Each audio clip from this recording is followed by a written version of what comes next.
12.3 비상계엄 사태를 수사 중인 2차 종합특검팀이 김명수 전 합동참모본부 의장 등 군 수뇌부 4명을 내란 혐의로 재판에 넘겼습니다.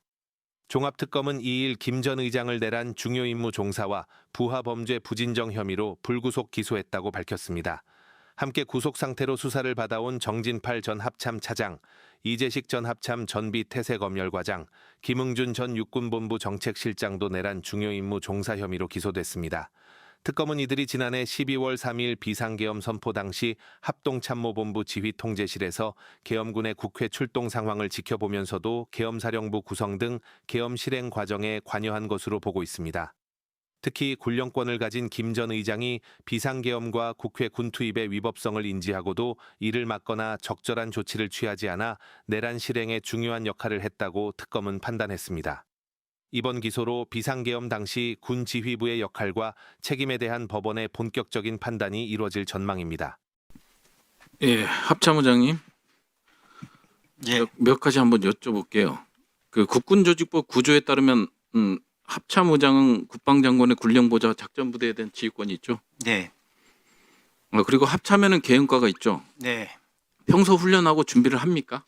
평소에 한다기보다는 훈련 때. 연습 때 한 연습 1년에 때. 2번 정도 합니다. 예.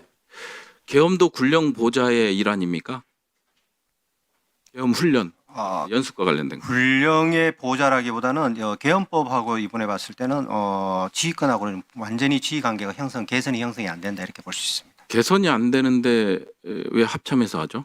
합참에서 지휘한다는 게 아니라 네. 계엄 업무라는 것을 합참에서 두고 네. 준비를 했다가 네. 전시나 상황이 됐을 때 알겠습니다. 운용할 수 있는 태세를 갖춘다고 보시면 될 것 같습니다.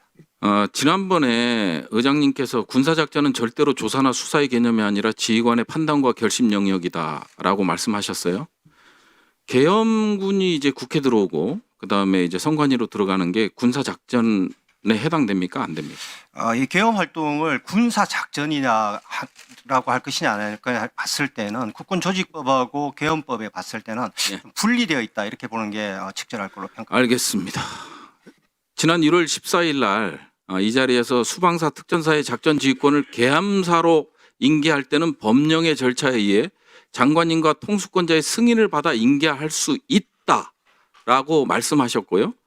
그 다음에 이제 14일 날 업무 보고에는 12월 4일 03시 25분에 수방사 특전사에 대한 지휘권을 환원받았다 하셨습니다. 맞습니까?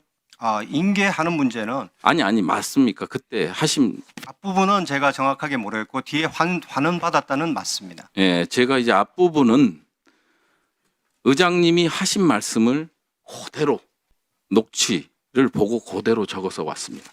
그건 제가 다시 확인해 볼게요. 예, 확인하시고요. 계엄사령관 지정은 국무회의 심의를 거쳐야 합니다. 맞습니까?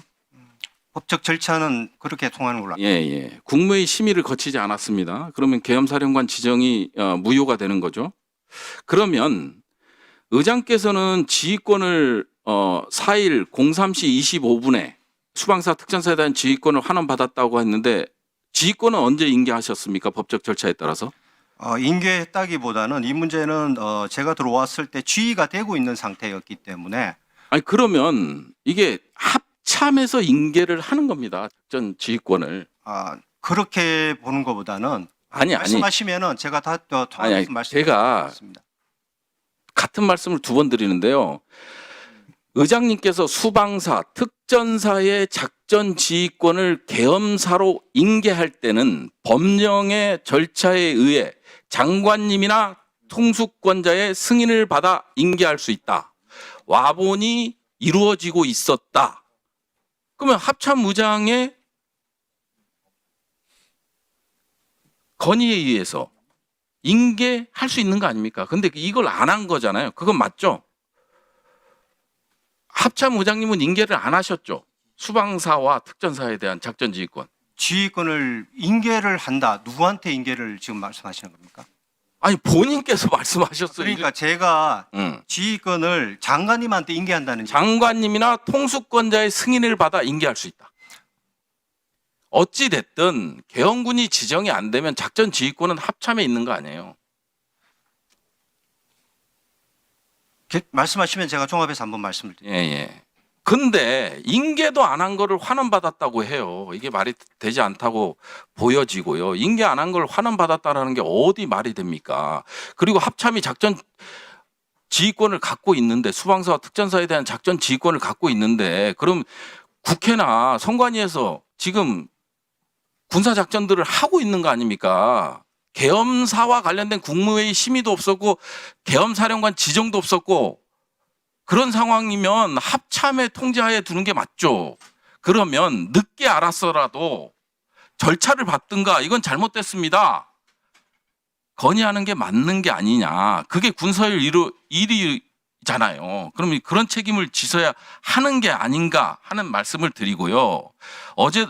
지난번에 화요일 날도 제가 지적했습니다만은, 이거는 뭐냐면 군형법 제20조 불법 진퇴죄에 해당합니다. 지휘관이 권한을 남용하여 부득이한 사유 없이 부대를 진퇴시킨 경우에는 사형, 무기, 7년 이상의 징역이나 군교에 처하게 돼 있습니다. 그래서 국방부 장관 국무재인한테 이걸 말씀드려서 조사를 하라는 걸 말씀을 드렸습니다. 기억하시죠? 예, 그때 말씀하셨습니다. 그래서 의장님 다시 한번 확인하시고요. 명확하게 네, 그러면 잠깐 설명을 네, 말씀하십시오. 예.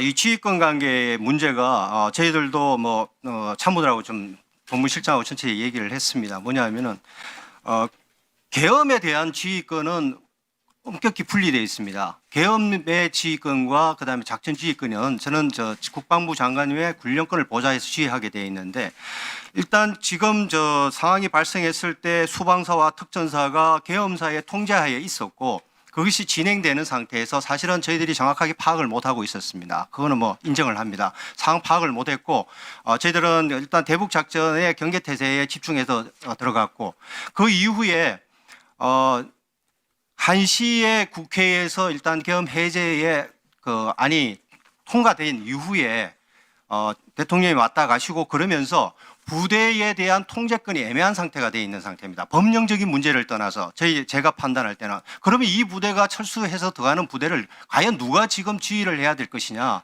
저는 국가와 국민의 일단 안전적인 군부대의 안전적인 통제와 철수에 대한 책임은 제가 해야 되겠다. 그런데 지휘를 장관님이 하고 있는 상태에서, 계엄사와 장관님이 하고 있는 상태에서 이것까지 회수를 안 하고 환원을 안 하고 두면은 이건 어떻게 되느냐. 그렇기 때문에 제가 장관님께 요청을 합니다. 환원을 해 주십시오.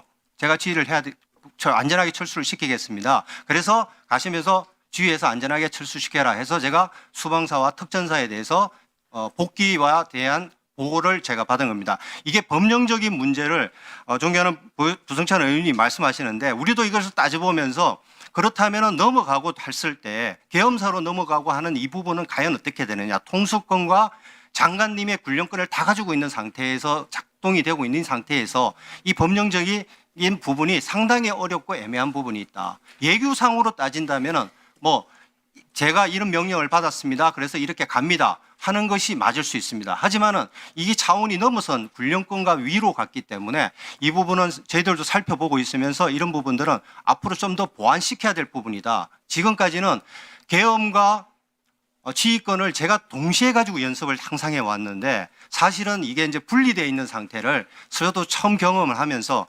참모들도 상당히 이런 법령적인 측면에서는 어려움이 있으면서 이런 부분들은 조금 더 살펴봐야 될 문제가 아닌가 하는 그런 측면으로 개선되었습니다. 이 부분에 대해서는 뭐 법령이든 이런 부분들은 조금 더 저희들이 합참에서 한번 더 살펴볼 수 있도록 그렇게 하겠습니다. 이상입니다. 네,